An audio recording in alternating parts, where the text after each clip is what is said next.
Hello everyone study channel आपण मानु स्वागत करछि मु संजय। आज आम पढ़िबा शिशु वात्सल्यम पार्ट 4 तापरे राजा कहउचंती अथ सा तत्र भवति किम आख्यस्य राजर्षेः पत्नी तेबे सही माननिया केउ राजर्षिंकर पत्नी। तापसी कहउचंती कस्तस्य धर्मदार परित्यागिन नाम संकीर्तयितुं चिन्तयिष्यति। कस्तस्य कह युक्त तस्य कस्तस्य संधि विच्छेद कह युक्त तस्य किए तार धर्मदार परित्यागिन धर्मदार अर्थात कण धर्म पत्नी परित्यागिन जी परित्याग करिसंती अर्थात एठारे तपस्विनी जनक राजा को कहउचंती जी एही बळी धर्म पत्नी को परित्याग करिसंती सही व्यक्तिंकर नाम संकीर्तयितुं चिन्तयिष्यति कह। तेबे सही बड़ी व्यक्तिंकर किए बा नाम संकीर्तन करिब अर्थात किए बा तांको नाम को उच्चारण करिब। पुणी थरे लाइन ओडियाटी कहि दउची तपस्विनी जनक कहउचंती किए बा से धर्मपत्नी को त्याग करतिबा व्यक्तिंकर नाम उच्चारण करिब। एठे संधि विच्छेद किम युक्त आख्यस्य कोन हे जिवो किम युक्त आख्यस्य समाने किम आख्यस्य सही बड़ी भाबरे एही शब्दटीर मध्य आमे विग्रह वाक्य करी एहर समास निरूपण करि परिबा। कोन हे जिवो का आख्या जस्य सह तस्य कोन हे जिवो का आख्या जस्य सह तस्य एहा एक बहुब्रीहि समास। सही परि परवर्ती शब्द कस्तस्य एही शब्दटीर संधि विच्छेद कोन हे जिवो कह युक्त तस्य कर विसर्ग युक्त तस्य समाने कस्तस्य। सही परि भाबरे परवर्ती शब्द धर्मदार परित्यागिन एही शब्दटीर सकाणी विभक्ति हे जिवो शेषे षष्ठी। सही परि परवर्ती शब्द संकीर्तयितुम एही शब्दटीर प्रकृति पद निर्णय कले कोन हे जिवो सम युक्त कीर्त युक्त णीच युक्त तुमुन कोन हे जिवो तुमुन प्रत्यय सम युक्त कीर्त युक्त णीच युक्त तुमुन समाने संकीर्तयितुम। तेबे पुणी थरे लाइन ओडियाटी कहि दउची राजा से तपस्विनी को पचारुछंती तेबे सही माननिया केउ राजर्षिंकर पत्नी। तापसी जनक प्रत्युत्तर दे कहिले किए बा सही बड़ी व्यक्तिंकर नाम को उच्चारण करिबो जे कि एही बड़ी धर्मपत्नी को त्याग करि दैछंती। परवर्ती लाइन राजा स्वगतम स्वगतम अर्थ कण मने मने इयम कथा मामेव लक्षी करोति। राजा कौन भाबुचंती मने मने इयम कथा मामेव लक्षी करोति एही कथाटी मते लक्ष्य करी कुहा जाउची मामेव माम युक्त एव। जदि तावत अस्य शिशुर मातरम नामतः पृच्छेयम जदि एपरी कथा तेबे सही शिशुंकर मांकर नाम पचारे जिबा उचित।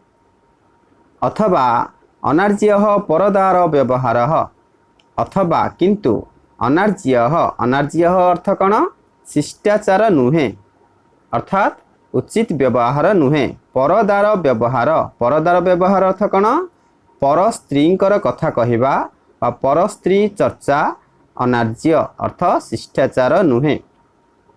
पुणी थर ओडिया कहि दउची स्वगतम मने मने राजा मने मने भाबुचंती इयम कथा मामेव लक्षी करती एही कथाटी मते ही लक्ष्य करी कुहा जाउची। जदि तावत अस्य जदि एपरी कथा शिशुर मातर नामतः पृच्छेयम तेबे सही शिशुटीर मांकर नाम पचारे जिबा उचित। अथवा अनार्ज्यः परदार व्यवहारः पुणी राजा भाबुचंती जे पर स्त्रींकर चर्चा शिष्टाचार नुहे अर्थात अन्य स्त्री बा अन्य पत्नी को विषय रे चर्चा करिबा शिष्टाचार नुहे।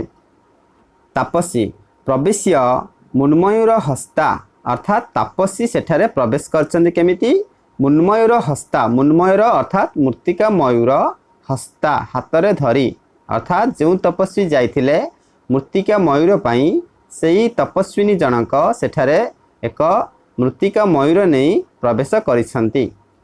सर्वदमन शकुंतलावन्य प्रेक्षस्व अर्थात सर्वदमन पक्षीटीर सौंदर्य को देख।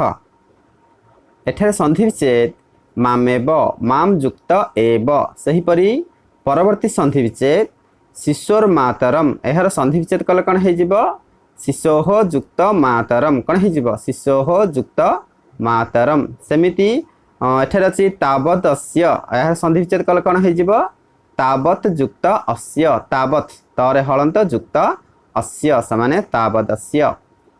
सेहीपरि परवर्ती शब्द सर्वदमन यही शब्दटीर आमे कौन करिपरिबा सकाण विभक्ति निर्णय करिपरिबा। एहार सकाण विभक्ति कौन हेजिबो संबोधने प्रथमा। सेहीपरि परवर्ती शब्द शकुन्तलावण्यम यही शब्दटीर सकाण विभक्ति हेजिबो कर्मणि द्वितीया कौन हेजिबो कर्मणि द्वितीया। सेहीपरि भाबरे एहाकु मध्य आमे समास निर्णय करिपरिबा एवं एहार विग्रह वाक्य करिपरिबा।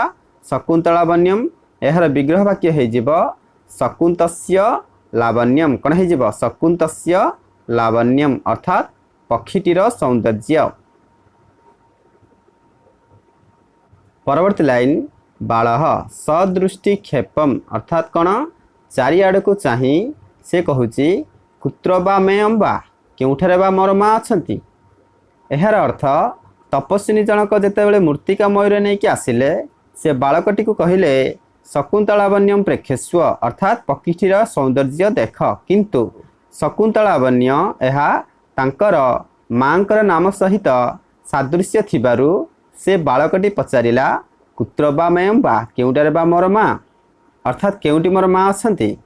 उभे उभे अर्थात से उभय तपस्विनी दुई जन कहउचंती नाम सादृश्येन वंचितो मातृवत्सलः नाम सादृश्य थिबारु एही बालकटी मांक स्नेहरु वंचित हेला बा से प्रताड़ित हेला अर्थात मातृस्नेही शिशुटी बांकर नाम सादृश्य थिबारु से प्रताड़ित हेला बा ठकी गला।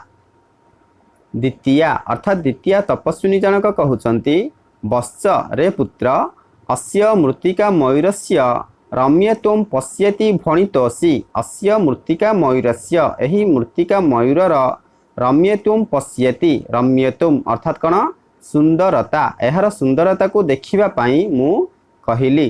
तेबे लाइन ओडियाटी पुणी थर कहि दउची द्वितीय तपस्विनी जनक कहउचंती रे पुत्र एही मृत्तिका मयूरर सौंदर्य देख बोली मु कहिली। राजा आत्मगतम आत्मगतम अर्थ कौन मने मने राजा मने मने भावुचंती किंबा शकुन्तला इति अस्य मातुराख्या तेबे कौन एही बालकटीर मांकर नाम शकुन्तला अथवा सन्ति पुनर्नामधेय सादृश्यानि अथवा गोटिए नाम सादृश्य अन्य व्यक्ति मध्य थाई पारंती। एहार अर्थ कौन एठारे राजा से तपस्विनींकर कथा को सुनी मने मने भावुचंती तेबे एही बालकटीर मांकर नाम शकुन्तला की अथवा एही बड़ी नाम रे अन्य कौनसी लोक मध्य थाई पारंती। बालः आर्यके रोचते मह्यम एष भद्रमयूरः इति क्रीडनकम आदते। आर्यके एठारे बालक तपस्विनी को कहउचंती आर्यके अर्थात हे माता रोचते मह्यम एष मह्यम एठार संधि विच्छेद मह्यम युक्त एष मते एही भद्रमयूरः कौन अच्छी भल लगुची रोचते रोचते अर्थ भल लगुची आर्यके रोचते मह्यम एष भद्रमयूरः मते एही मयूरटी बहुत भल लगुची। इति क्रीडनकम आदते यह कही से सही खेलनाटी को नहीं गला अर्थात से बालकटी सही खेलनाटी को से तपस्विनी को हाथरू नेला। एठार संधि विच्छेद पश्येति एहार संधि विच्छेद कले कौन हेजिबो पश्य युक्त इति कौन हेजिबो पश्य युक्त इति। सेहीपरि परवर्ती शब्द भणितोसि यही शब्दटीर जदि आम संधि विच्छेद करबा कौन हेजिबो भणितः युक्त अस्सि भणितः तर विसर्ग युक्त अस्सि। सेमिति परवर्ती शब्द शकुन्तलेत्यस्य एहार संधि विच्छेद कले कौन हेजिबो शकुन्तला युक्त इति युक्त अस्य कौन हेजिबो शकुन्तला युक्त इति युक्त अस्य। सेमिति परवर्ती शब्दर संधि विच्छेद मातुराख्या यही शब्दटीर संधि विच्छेद कौन हेजिबो मातुः युक्त आख्या मातुः विसर्ग युक्त आख्या। सेहीपरि परवर्ती शब्द मह्यमेष यही शब्दटीर संधि विच्छेद कौन हेजिबो मह्यम युक्त एष कौन हेजिबो मह्यम युक्त एष। परवर्ती शब्द क्रीडनकम युक्त आदते कौन हेजिबो क्रीडनकम युक्त आदते समाने क्रीडनक मादते। सेहीपरि भावरे भद्रमयूरः यही शब्दटीर समास कौन करि परिबा भद्रः मयूरः कौन करि परिबा भद्रः मयूरः यह एक कर्मधारय समास सेमिति नाम सादृश्येन यही शब्दटीर मध्य आम समास करि परिबा एहार विग्रह वाक्य हे जीव कोन नाम्नः सादृश्यम कौन हे जीव नाम्नः सादृश्यम तेन कौन हे गला नाम्नः सादृश्यम तेन षष्ठी तत्पुरुष समास समिति परवर्ती शब्द मातृवत्सलः यही शब्दटीर मध्य आमे विग्रह वाक्य करि परिबा कौन हे जीव मातरी वत्सलः कौन हे जीव मातरी वत्सलः यह एक सप्तमी तत्पुरुष समास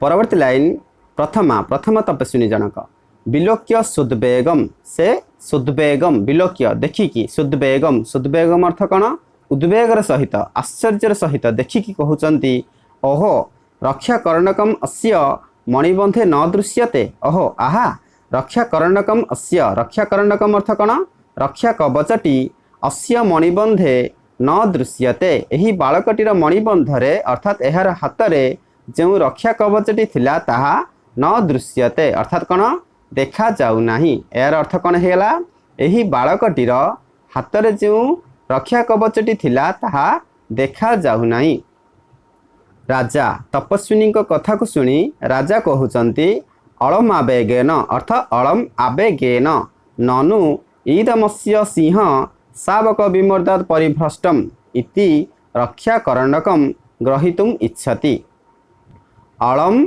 आवेगेन अर्थात कौन आवेगेन व्यस्त हेबा अलम अलम अर्थ कौन वृथा अलम आवेगेन व्यस्त हेबा वृथा ननु निश्चित ईदम अस्य सिंह शावक विमर्धात परिभ्रष्टम एही बालकटी जेतेबेले एही सिंह छुआ सहित टणाउटर करुथिला ठीक सही समय रे एहा परिभ्रष्टम अर्थ खसी जाई थाई पारे इति रक्षाकर्णकम ग्रहीतुम इच्छति यह कही से राजा रक्षा कवचटी को उठाई आनिबाकू चेष्टा कले बा उठाई आनिबाकू इच्छा कले एठा संधि विच्छेद सुद्वेगम एहार संधि विच्छेद कौन हे जीव सयुक्त उद्वेगम कौन हे जीव सयुक्त उद्वेगम समाने सुद्वेगम सेमिति एहार आमे समास मध्य करि परिबा उद्वेगेन सह वर्तमानम कौन करि परिबा उद्वेगेन सह वर्तमानम यह एक स्वार्थे बहुव्रीहि समास